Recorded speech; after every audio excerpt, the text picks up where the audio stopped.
Welcome, everyone, to the next episode of Authors Bantering, where two writers discuss burning writing topics. Today, I'm here with author Ian M. Rogers, and we're going to discuss the importance of writing communities. And so, admittedly, when this first topic we first discussed this topic, I had a question I'm going to ask Ian right now. So, when you say writing communities, are you referring to critique groups? What are you basically referring to? Community could be anything. Like when I Okay. imagine community could be a formal critique group. It could be like a major organization that you're part of. It could be like a group of friends you get together and share stories. It could be your friend from college that you like, hey, can you beta read my novel? Or you want to just talk about Okay. writing. It's just other people that you can talk to about writing so you're not working in isolation is something Guys, I'm really all interested in. right, so basically, just any kind of resource to help you with your writing, basically, is what is kind of what you're broadly applying that term to. Yeah, I think Okay, it's like the idea of like another writer as a resource, somebody you can bounce ideas off of. It's this perfect. idea. I mean, thinking about you, I guess. So, where do you find community? Like, what does that mean to you? Like, who do you have as other writer resources that you Yeah, can it's talk? varied over the years. Right now, my main writing community really is, I suppose it's twofold in the sense of it's both the professional side of things, which I would kind of include you on that side of things, where we have that kind of, hey, we're working together on this channel here. We've worked together on kind of projects before where it's more of a professional thing. And then I have the other one, which is my critique groups. Those are my two kind of main author communities. That's kind of my two main interactions.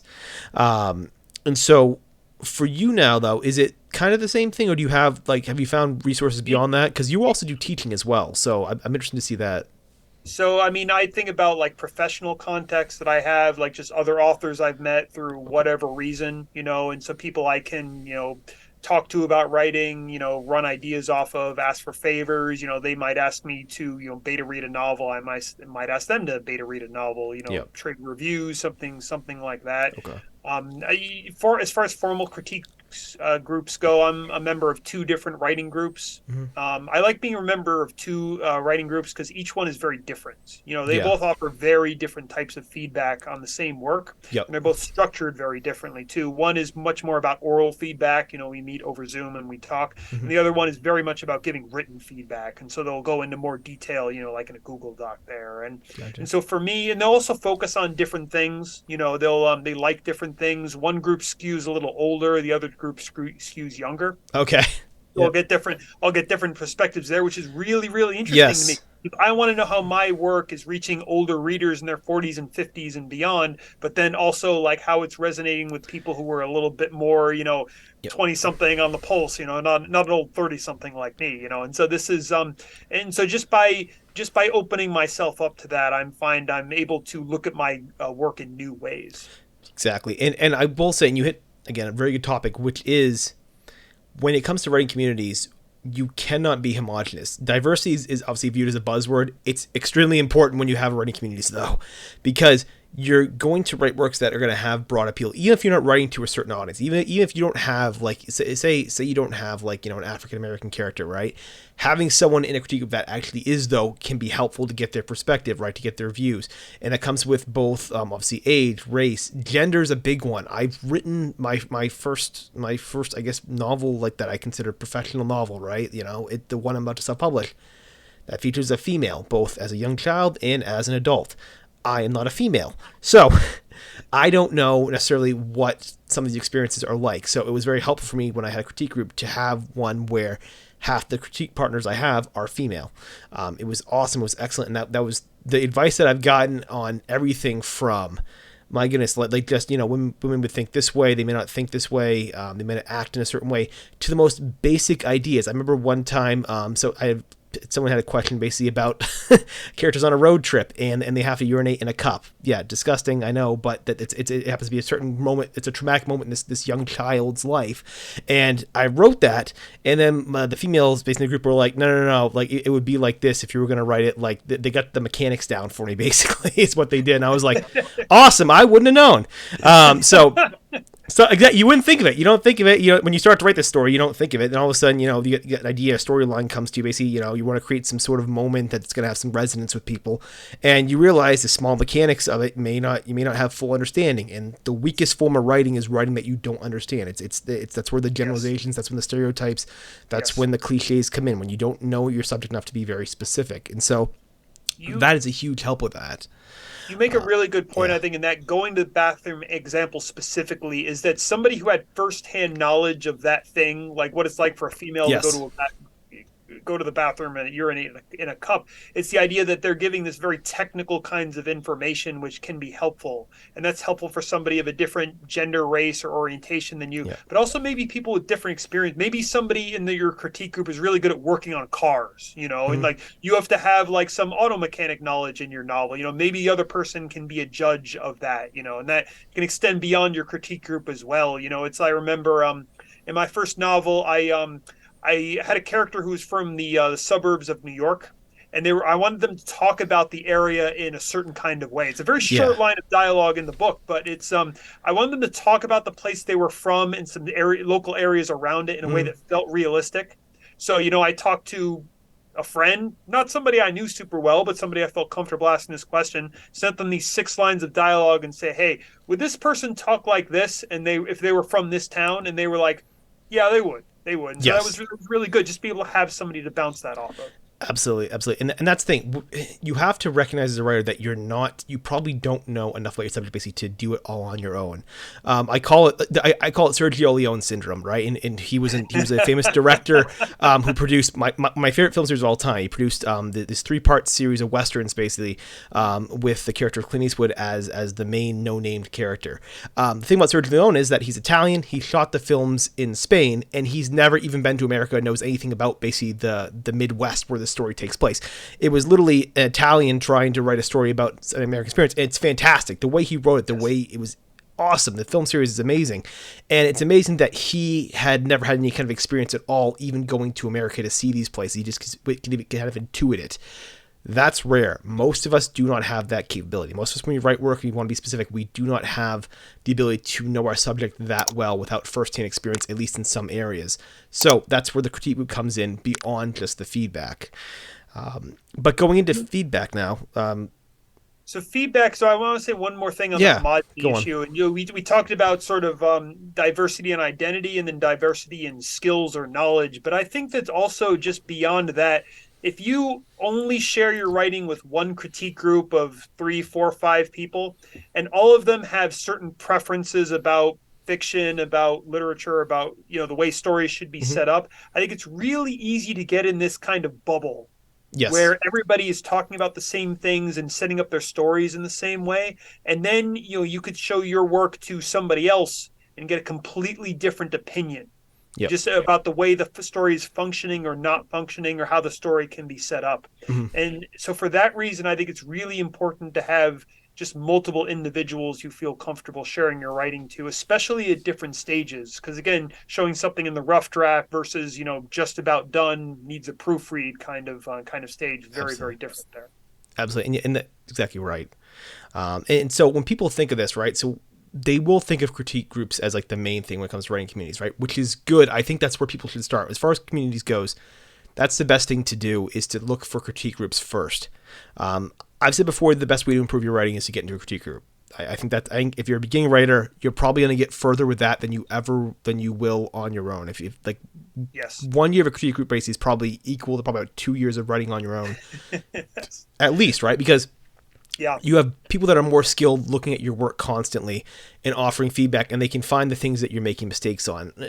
Writing is very difficult to self-teach yourself in the beginning. After a time, when you get more experience, with that for several years, you can kind of start to teach yourself because you know how to read and how to dissect work and how to analyze and figure out what your problems are.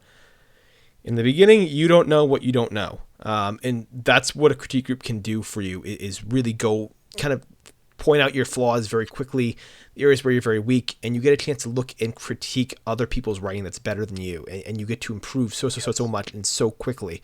And that really is kind of the crux of it. I think maybe as you go on, I think maybe there's some cautions with critique groups that we can go over maybe in a separate video, but at least foundationally, I think it's what you need in the beginning, is you need Yeah. a good critique group to kind of get to, at least as your base to branch off from.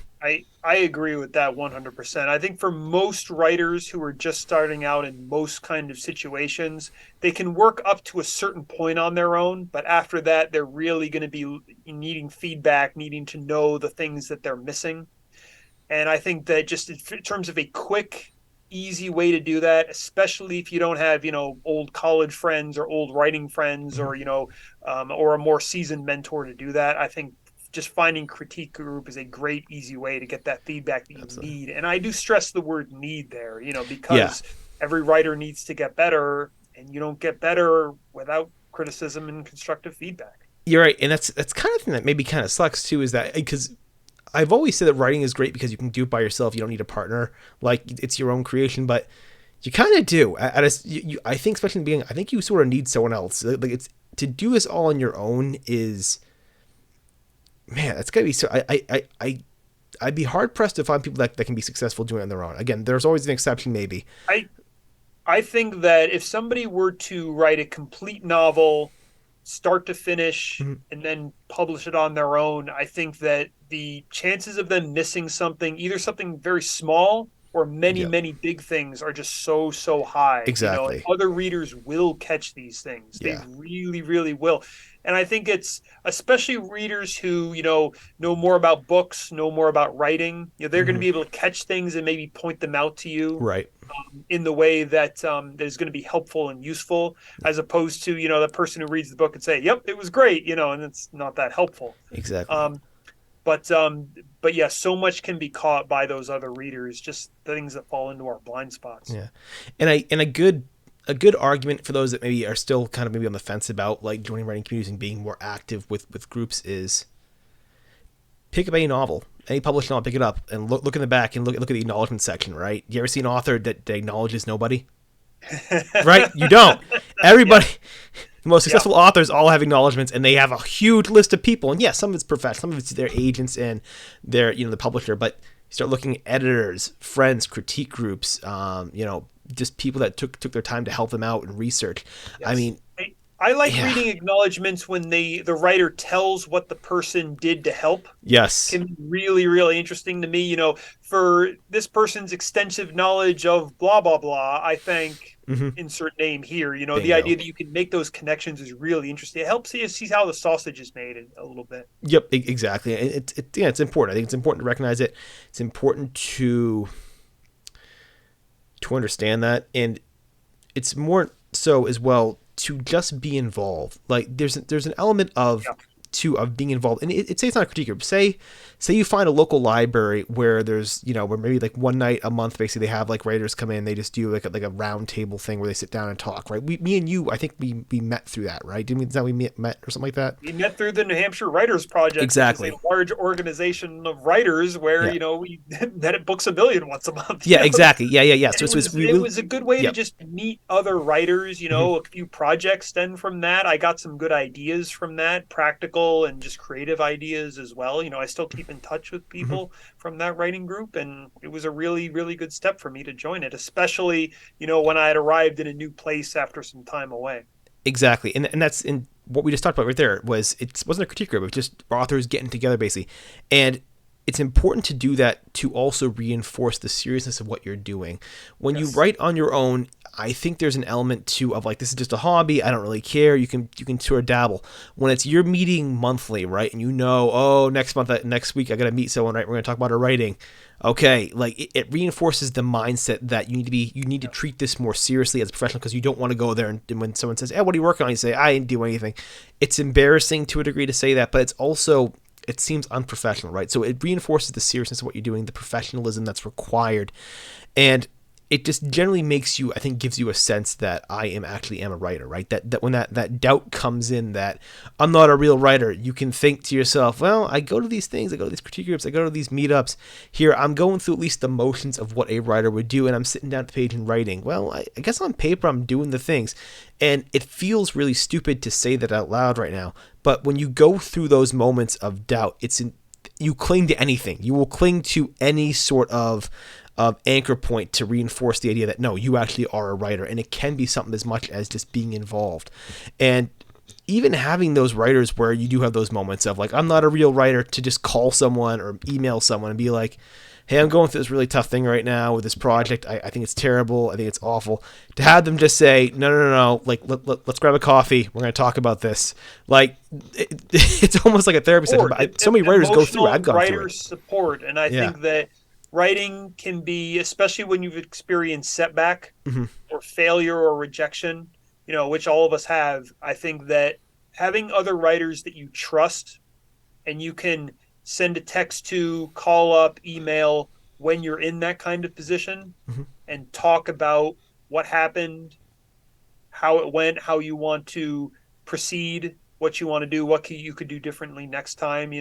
Just having somebody there who knows instead of somebody who just listen and maybe can't really empathize or understand. I think that's so important to be able to share that with another writer who also has those experiences. Exactly. I'm really Yeah. glad you brought that up. Yeah. No, and I appreciate you talking about this subject too, because we've also varied, like me and you, in terms of like just where our pathways have gone. We've become in some ways basically a bit more spread out basically. So it's good to recognize that we still have these sort of ties as well here, and it's going to be an inevitable part of the process too as you grow, as you go about these projects. Sometimes opportunities come up that take you away from certain things. To have a little bit of an anchor point with just some groups to kind of bring you back to that point of where you were. It's kind of like that sort of guy from the neighborhood, right? Who says like, hey, don't forget where you came from when you're famous, sort of thing, right? It's the same idea of no matter what you do for projects, no matter what you do, if you move on, if you take time away, what have it, to have something to come back to, some sort of consistency point to come back to at a certain point when you're a writer, when you're lost, it's invaluable. It really is. So And so, So yeah, so to sum up, yeah, if you're listening to this and you're thinking about the role of join a community, community in damn it. your writing life, oh, jeez. So the role of community in your life. So if you are a type of person who doesn't have a writing community or doesn't have people like the kind of people that we've been talking to, I think there's all sorts of ways, either getting in touch with old friends, looking at public organizations in your area, or just anything else, maybe through a library, university, bookstore, something. Keep your eyes open, or just talk to people. Because again, this can be really, really important for any writer. Absolutely. Absolutely. And so, if you enjoyed this content, as always, please make sure to like, share, and subscribe. With that, we do this for you all. So, any kind of ideas for video topics, submit them. Put them in the comment section, and maybe we can work these into a video. I thank you so much for doing this and for watching this. We will be back next Monday. But until then, I'm signing off. I'm Josh Breslin. This is Ian M. Rogers. We will see you next week.